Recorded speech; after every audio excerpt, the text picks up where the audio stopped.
হে হে everyone, কি অবস্থা সবার? আশা করি সকলে অনেক ভালো আছেন। 2024 সালের নতুন কারিকুলামে অষ্টম শ্রেণীর গণিত বইয়ের 22, 23 এবং 24 পৃষ্ঠার মধ্যে যে সকল সমস্যাগুলি আছে প্রতিটি সমস্যার সহজ সমাধান নিয়েই আজকের ক্লাস।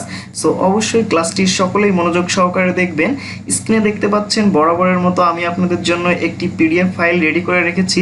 এটি হচ্ছে মূলত 22, 23 এবং 24 পৃষ্ঠার মধ্যে থাকা সকল সমস্যা, প্রশ্ন এবং অন্যান্য ওয়ার্কিংয়ের সমাধান note.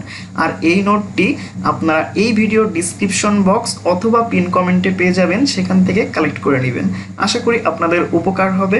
So first of all আমরা বইয়ে চলে যাব এবং গত ক্লাসে আমরা 20 এবং 21 পৃষ্ঠার মধ্যে থাকা গাণিতিক অনুসন্ধানে তথ্যের উৎস থেকে যে সকল সমস্যাগুলি ছিল প্রত্যেকটি সমস্যারই সহজ সমাধান করেছিলাম এবং এখানেও আমি একটি পিডিএফ ফাইল আপনাদেরকে দিয়েছিলাম। আর সেই সমাধান পিডিএফ ফাইলটি আপনারা এই ভিডিওর আই বাটন থেকে দেখতে পাচ্ছেন ডান সাইডের উপরে, এখান থেকে কালেক্ট করে নেবেন।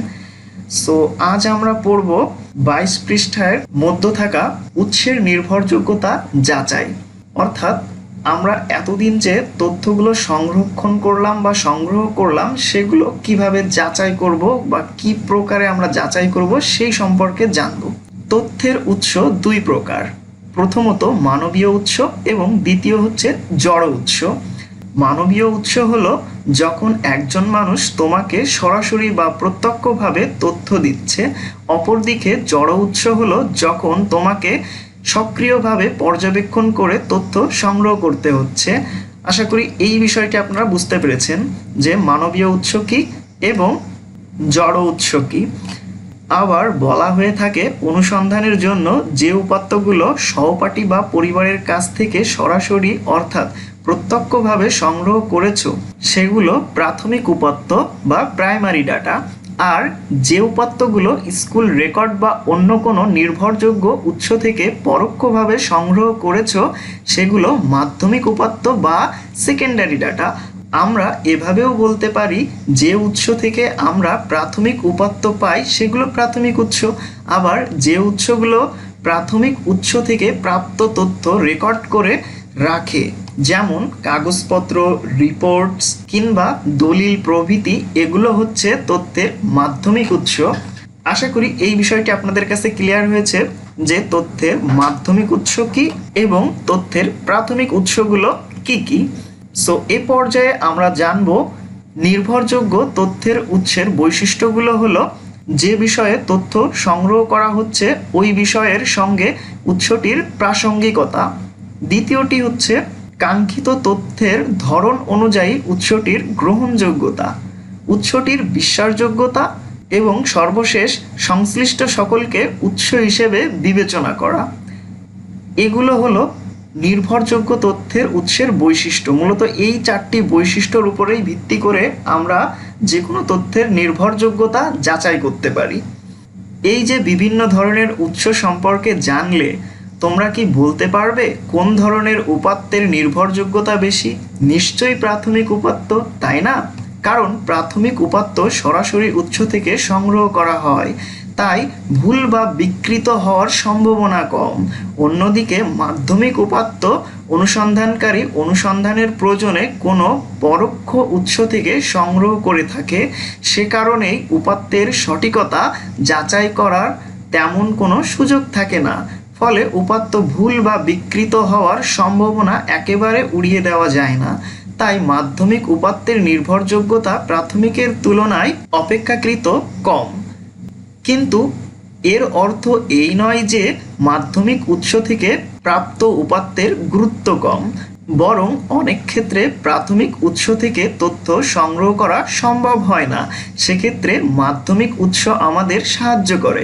যেমন যখন সদ্যজাত শিশুদের রোগ নির্ণয় করার প্রয়োজন হয় তখন চিকিৎসক অভিভাবকের কাছে বিভিন্ন প্রশ্ন করে এবং শিশুটির অভিভাবক এখানে মাধ্যমিক উৎসের কাজ করে। অর্থাৎ যখন কোনো সদ্যজাত শিশু মানে কথা বলতে পারে না, খুবই ছোট শিশু, সেই শিশুর কোনো রোগ হয়, সেক্ষেত্রে চিকিৎসক কিন্তু অভিভাবকের কাছেই বিভিন্ন ধরনের প্রশ্ন করে যে শিশুটির কয়দিন ধরে জ্বর হয়েছে, কেমন হাঁচি বা কাশি হচ্ছে, বিভিন্ন বিষয়ে প্রশ্ন করে থাকে। আর এই অভিভাবক এখানে মাধ্যমিক উৎস হিসেবে কাজ করে সেটা এখানে বলা হলো।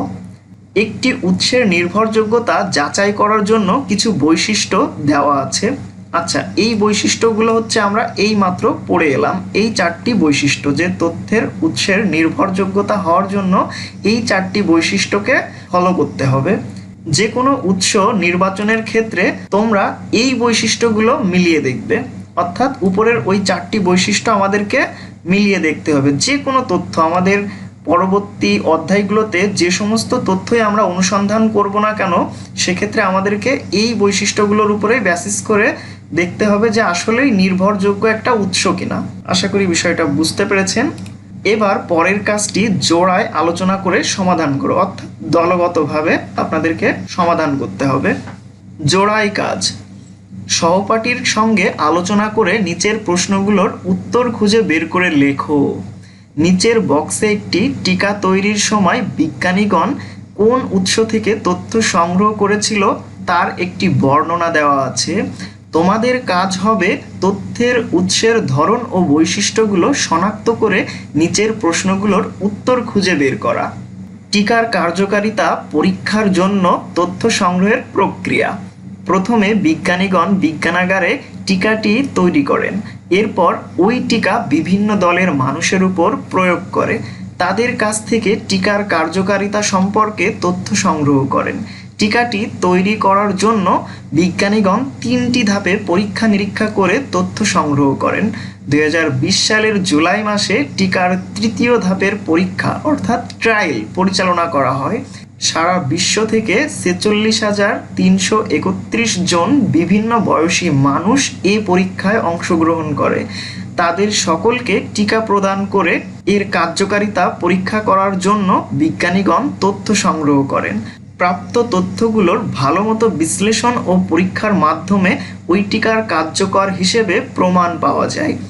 নানা বৈশিষ্ট্যের মানুষ এ পরীক্ষায় অংশগ্রহণ করেছিল যাতে বিজ্ঞানীগণ নিশ্চিত করতে পারেন যে এই টিকাটি বিভিন্ন ধরনের মানুষের জন্য কার্যকারী।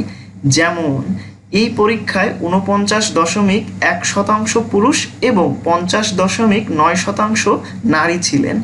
এশিয়ান, আফ্রিকান, ল্যাটিন অর্থাৎ আমরা এখানে 3 দেশীয় মানুষের উপস্থিতি দেখতে পাচ্ছি প্রভৃতি দলের মানুষ ছিল। এছাড়াও অংশগ্রহণকারীদের মধ্যে বিভিন্ন বয়সী এখানে বিভিন্ন বয়সের মানুষও ছিল।